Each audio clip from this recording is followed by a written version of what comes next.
Herkese tekrardan merhabalar. Ben Huri, Huri Metek Mutfak'ta kanalıma ve mutfağıma hoş geldiniz.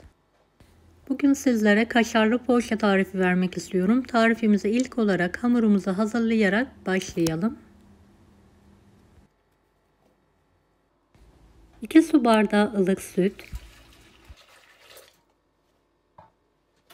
2 tatlı kaşığı toz şeker, 1 paket kuru maya. Bunu azar azar ekleyelim. 2 tatlı kaşığı tuz,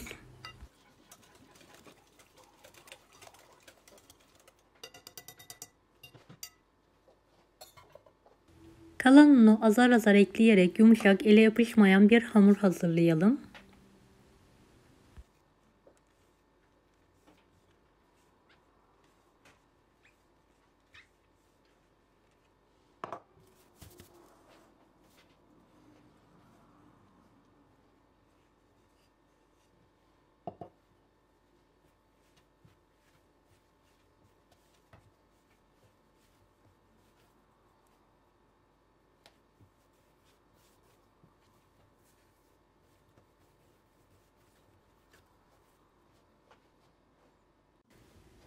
Evet, yoğurduğumuz hamuru tekrardan aynı kaba alarak mayalanması için bekleyelim.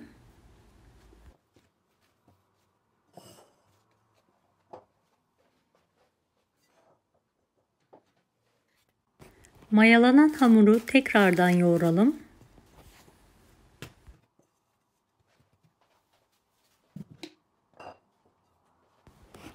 Mandalina büyüklüğünde bezelere keserek yuvarlayalım.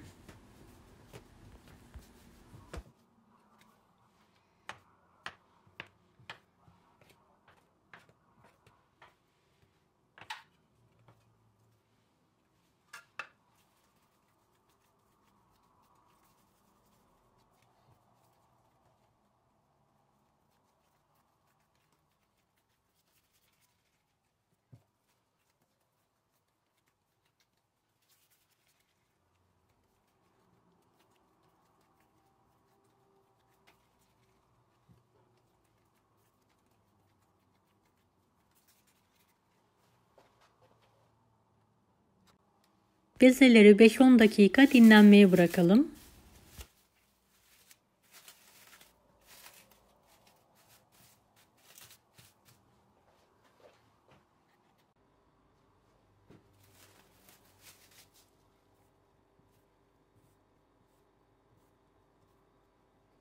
Evet, bezelerimizi hafif bir şekilde açalım.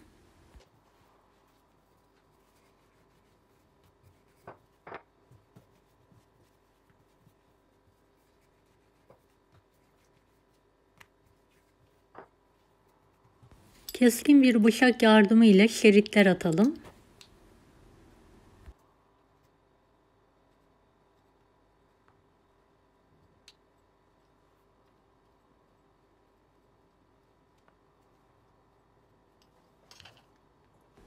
Sıvı yağ ile hafif bir şekilde yağlayalım. Evet, kaşar rendesi koyalım. Kapatalım. Kenarlarını da sıkıca bastıralım.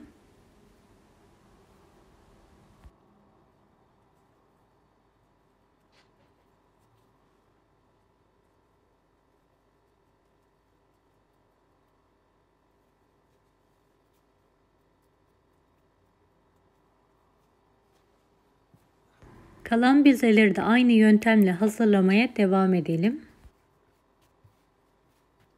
Videomu izlerken buraya kadar geldiyseniz yorum kısmına herhangi bir emoji bırakırsanız bana destek olmak için sevinirim.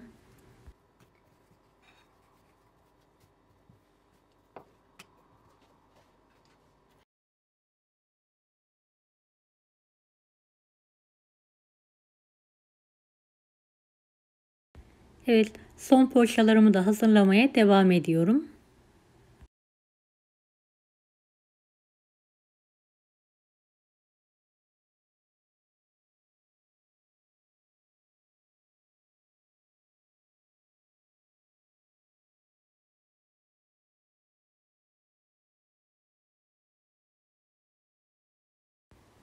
Fırın tepsisine alalım tekrardan. Kenarlarını sıkıca kapatalım.